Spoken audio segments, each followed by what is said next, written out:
प्रधानमंत्री नरेंद्र मोदी कहते हैं उन्हें देश के मुसलमानों पर पूरा भरोसा है, लेकिन उन्हीं के पार्टी के सांसद ये भी बयान देते हैं कि मदरसों में आतंकवाद पढ़ाया जाता है। ऐसे ही बयान देने वाले सांसद उन्नाव से बीजेपी के साक्षी महाराज, स्वामी साक्षी महाराज हमारे साथ मौजूद है। आपका बहुत बहुत स्वागत है एबीपी न्यूज पर।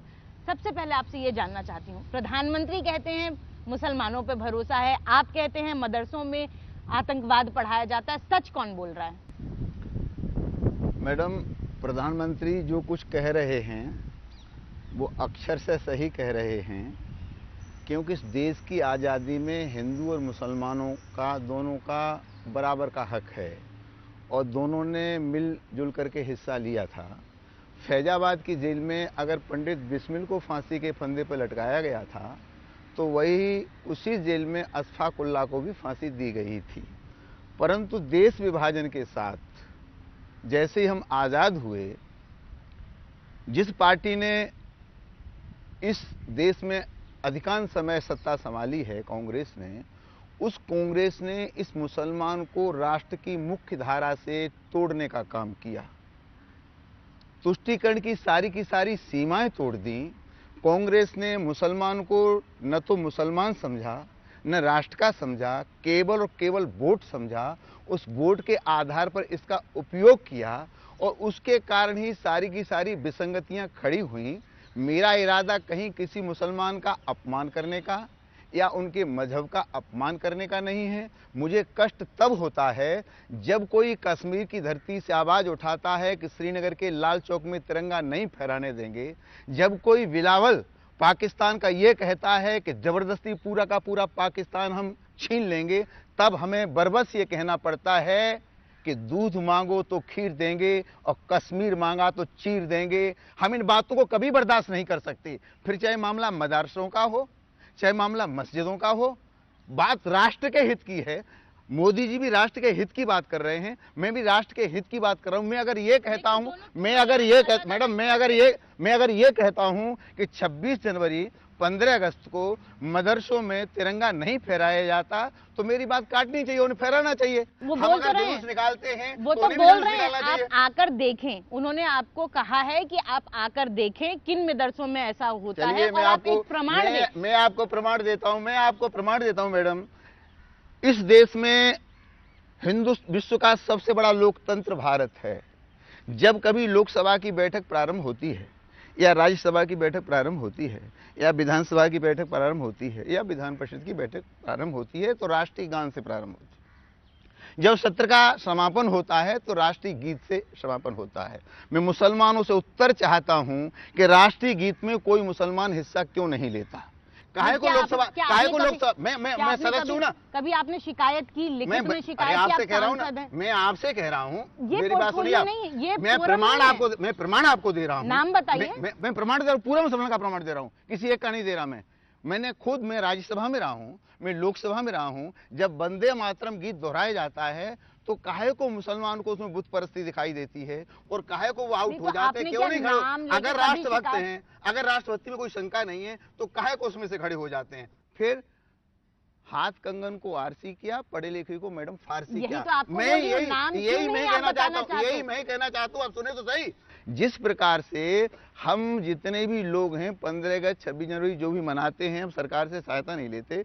हमारा प्रोसेस में होता है, बाकायदा जुलूस निकालते हैं, झांकियां निकालते हैं, कार्यक्रम होता है। हमें एक दिखा दीजिए, आप एक झंडा मस्जिद पर दिखा दिया और उसे झंडा फहराना हो गया क्या?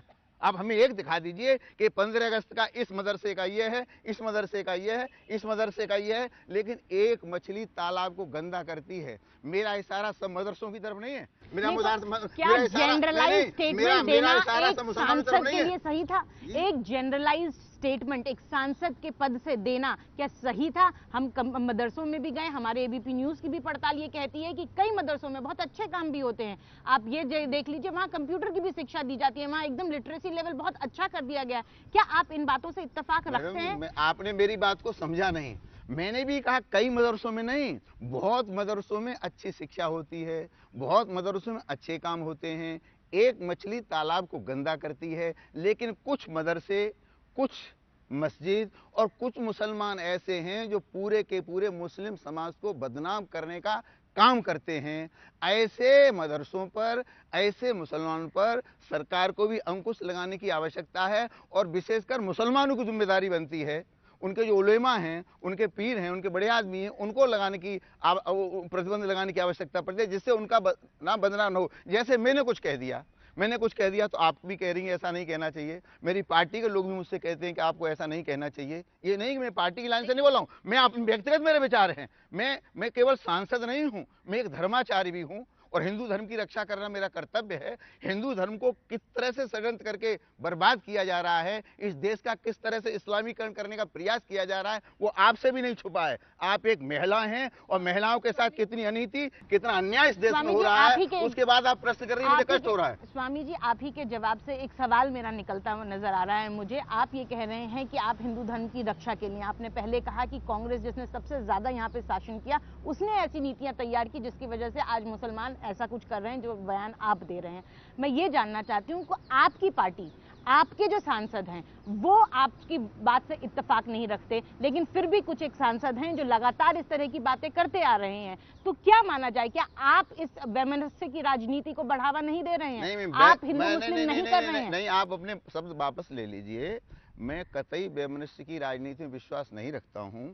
हम सौहार्द वाले लोग हैं, हम प्रेम मोहब्बत वाले तो फिर ये क्यों कहते हैं कि मैं हिंदू धर्म की रक्षा करने के लिए आया हूं? लव परमात्मा का रूप है, प्रेम ही परमात्मा है, लेकिन उसके साथ जिहाद जब जुड़ जाता है तो खतरनाक हो जाता है। आपको पूछना है तो रांची में तारा से पूछिए। नहीं, आपको पूछना है तो होम मिनिस्टर राजनाथ सिंह से पूछिए, जिनको इस बात के, इस शब्द का क्या है अर्थ वो पता ही नहीं है, क्या होता है। जानेंगे, पहचानेंगे, सुना है, जांच बिठाइए, पता लगाएंगे।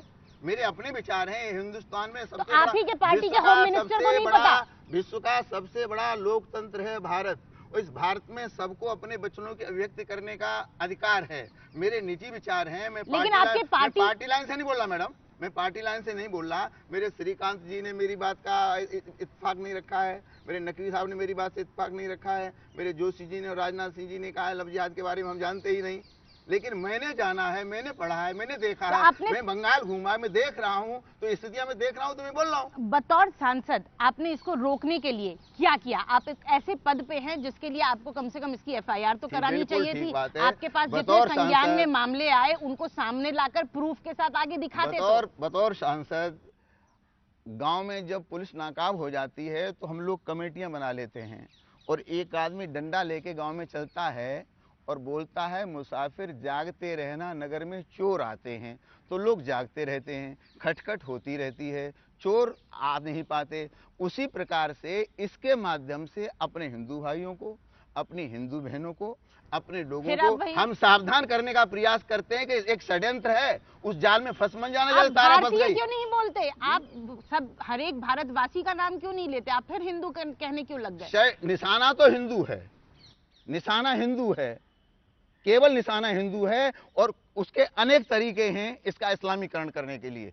उसको आप भी जान रही है, मैं भी जान रहा हूं। मैं बोल रहा हूं, लोग बोल नहीं रहे, और आप हो सकता है मीडिया में। लेकिन आपके प्रधानमंत्री तो कहते हैं मुझे पूरा भरोसा, ऐसा कुछ भी नहीं। मुझे भी पूरा भरोसा है। मैं कब कर रहा हूं मुझे भरोसा नहीं है? आपने दारुल उलूम देवबंद नहीं देखा होगा, लेकिन मेरा दारुल उलूम देवबंद में वेलकम हुआ है। मैं यहाँ से उसका नमस्कार करता हूँ, उसका मेरा बहुत सम्मान हुआ है, मेरी वहां तकरीर हुई है। तो दारुल उलूम देवबंद के लिए तो मैं कुछ नहीं बोल रहा, मैं फतेहपुरी मस्जिद के लिए कुछ नहीं बोल रहा। सुनिए ना, फतेहपुरी मस्जिद के मुफ्ती मुकर्रम साहब हजरत के लिए मैं कुछ नहीं बोल रहा, लेकिन जामा मस्जिद इमाम के लिए अच्छी बोलने के लिए मेरे पास कोई शब्द नहीं है।